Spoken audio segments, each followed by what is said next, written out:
Hey everyone, it's Priscilla from the Sis Queen Crochet. Welcome to my channel where I post crochet tutorials, crochet with me's, all kind of things related to crochet. And today I want to do a special video because we're at the beginning of 2023 and I really want to give you guys some business tips that have helped me last year that I'm going to continue to use next year. And I want to share them with you guys so you can learn them as well.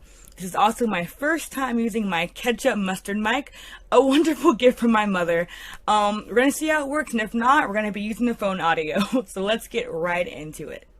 So I have about 7 tips for you guys today, maybe a bonus tip at the end. Alright, so the first tip that I want to share with you guys is knowing your audience and how to talk to them. This is so important when it comes to having a business, where sometimes you want to feel like saying, hey, I have this product and it's for everyone. And hey, that may be true to you, but it helps to kind of specify who you're talking to and what problem you solve for them. So while it may be great to say, hey, this is for everyone, when you find a specific audience and know how to speak their language, these people are going to become literally addicted to what you have to sell to them.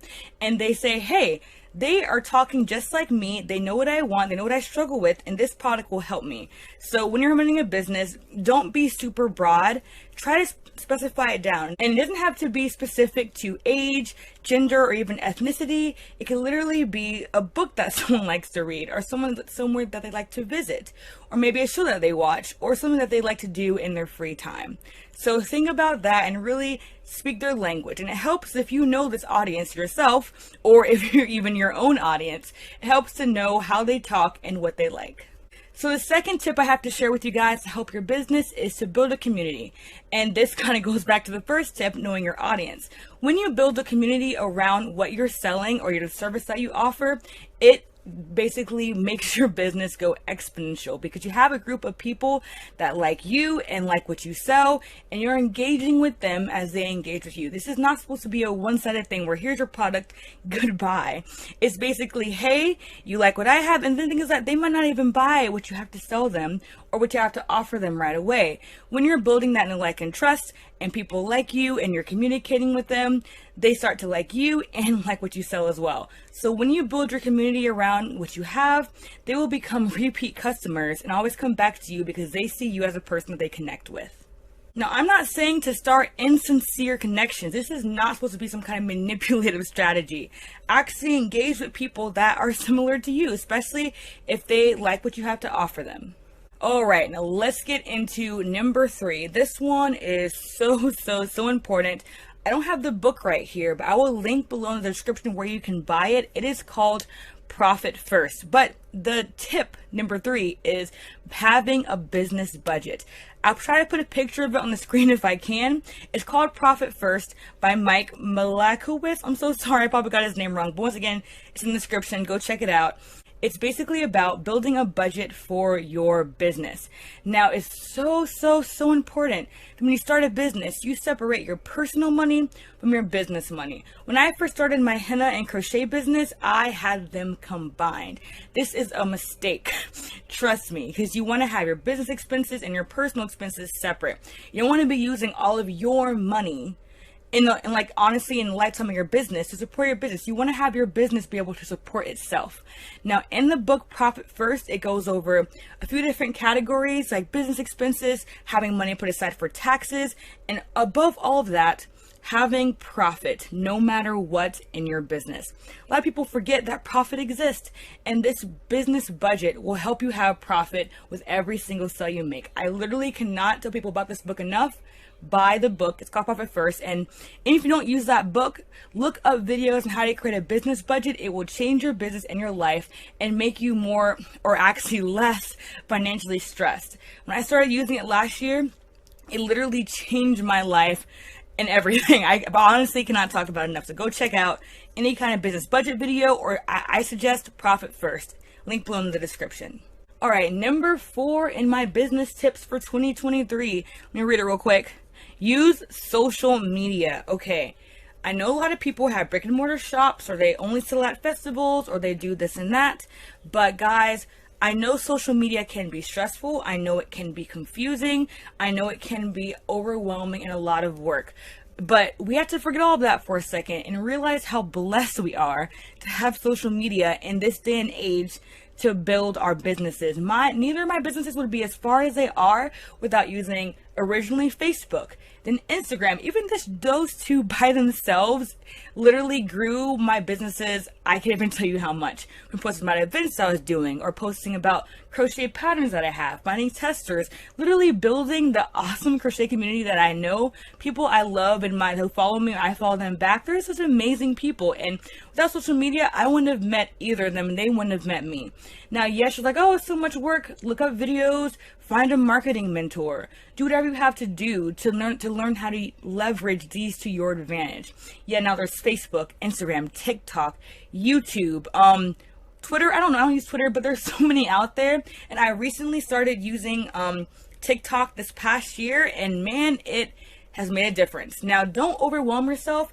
Feel free to stick to one or even just two so that you can focus on those and build your community on those. You don't have to do everything. Trust me.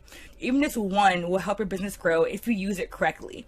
As I said, do some research, figure out how to use them, but social media will help expand your business in so many ways. All right, guys, this one is important. Number 1, 2, 3, 4, 5. Don't forget to create for the sake of creating. When you sometimes turn a hobby into a business, or a passion into a business, or just anything into a business, it's all amazing and exciting at first, and then actually running a business can be I've literally had a mental breakdown one year, and it was horrible, and I had to get back from that, from burnout. But when you stop creating for the sake of your enjoyment or whatever your business is, I know there's a lot of different kind of business. They're not all creative, but finding aspects that you enjoy when you first started and getting back to that helps. Now, there is a book that I recently read that I'm going to recommend. I actually have this one. It's not lost. It's called Big Magic by Elizabeth Gilbert. I literally am telling, once again, everyone to read it. The link is below my description. My gosh, this book is amazing. She's a writer, obviously, but she wrote this book, and it's about creating for the sake of creating. And I'm not going to get to it, because if I start talking about it, it's going to take me all day. Check out the book, read the description about it, look into it, because even as a crocheter, I just get in that but it's this mindset, gotta do this, and I forget that I enjoy crocheting. I want to create things that I want, not just that everyone else wants. But I'm just saying, if anything, check it out, and I highly suggest for you to read this book. It will literally change your life. It will change your life. Trust me. Check out this book, and just don't forget to create for the sake of creating. And when it shows through your work that you love what you do, people love that. They're drawn to that. So be happy and passionate about what you're doing. And sometimes that means you got to go back to the basics of what you love about what you do.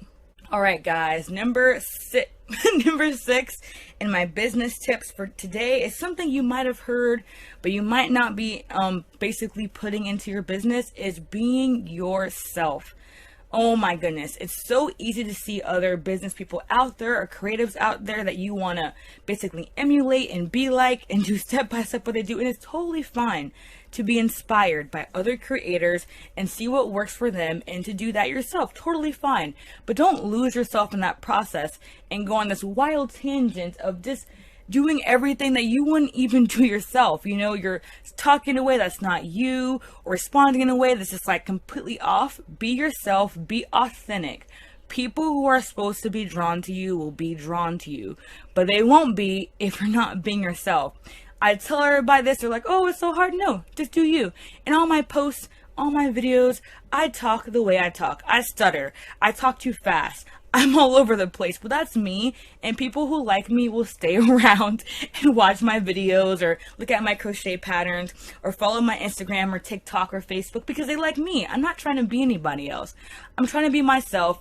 It doesn't mean you gotta share all your personal information about your life, but just be honest. Be you. You haven't posted, you haven't responded. I'll be like, hey guys, I was having a rough last few days. You know what I mean? They're like, oh, we get it. You know, it's fine. Even if it has nothing to do with things like that, just post as you would post. You know what I mean? Just be yourself. Be authentic, and people will come to you because they like you. All right, guys. Number 7 tip for business. All right, so let me be completely honest. This is something I am personally still working on, but I know the importance of it, so I'm going to share it with you guys anyway. Having a work-life balance is so important. It's priceless. Knowing how to balance your work life and your personal life, and although sometimes it can go like this, keeping it separate is important. Once again, something I'm working on. I don't have all the perfect knowledge about it, but I know that setting business hours, setting boundaries, knowing how to say no, you know what I mean, and things like that, not finding your worth in your work, but knowing your worth in yourself. It's just a whole thing. It's a whole process. And if you have a problem with work-life balance, like, be like me, I'm looking up YouTube videos. I'm trying to do, so I'm not overwhelmed, small steps at a time. And over time, I have gotten better. I used to have no boundaries, responding to people's messages for henna at 12 p.m. at night. Oh gosh, I'm telling you guys, my phone number is off of everything. Obviously, every business is different. My phone number is gone. You only got my email and my social media. But knowing how to balance your life and your work and keeping them separate, but also, you know, working on both at the same time and not neglecting your personal life because of your business. Once again, something I'm working on. I'm preaching to the choir right now, but work on that and it will expand your business and your personal life at the same time. All right, here's a last little bonus business tip. So I guess kind of number 8. Number 8, it's a little bonus tip. Use videos, guys. I'm gonna tell you, when Reels came out, I was like, nah, bro, I ain't doing Reels. I like my Instagram pictures, like my Facebook pictures, and that's it. But man, video changes your life. Even with YouTube, you know YouTube is amazing. So when I started jumping on Reels, on the TikToks, or on the YouTube Shorts, it just boom. Now, I'm not saying I got like 100,000 followers and subscribers in 2 days. Nah, bruh.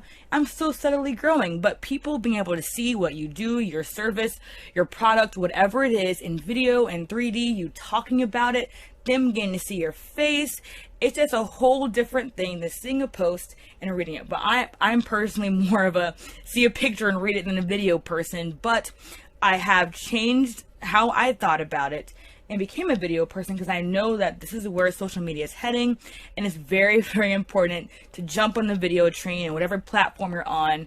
It will help your business. Once again, look up videos, and once again, your first video might not even be that great, and that's okay. Keep doing it, keep practicing, you will get there.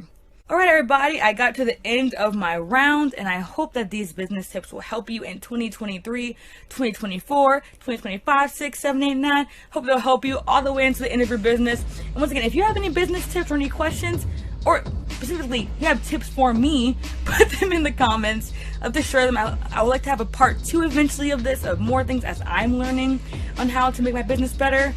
Put it in the comments, say, hey Priscilla, that was awesome, or hey, I have an idea, or hey, what do you think about this? Put it down there. I'd love to hear it. Thank you guys so much for watching. I pray that your business, or one you're going to start, when you already have, expands exponentially this year. Stay focused, get that budget, stay creative, and just have a good time and be yourself. You're going to mess up, you're going to do great, but when you mess up, see what's not working, change it for the better. Have an awesome year, you guys. I'll see you on my next video. Bye.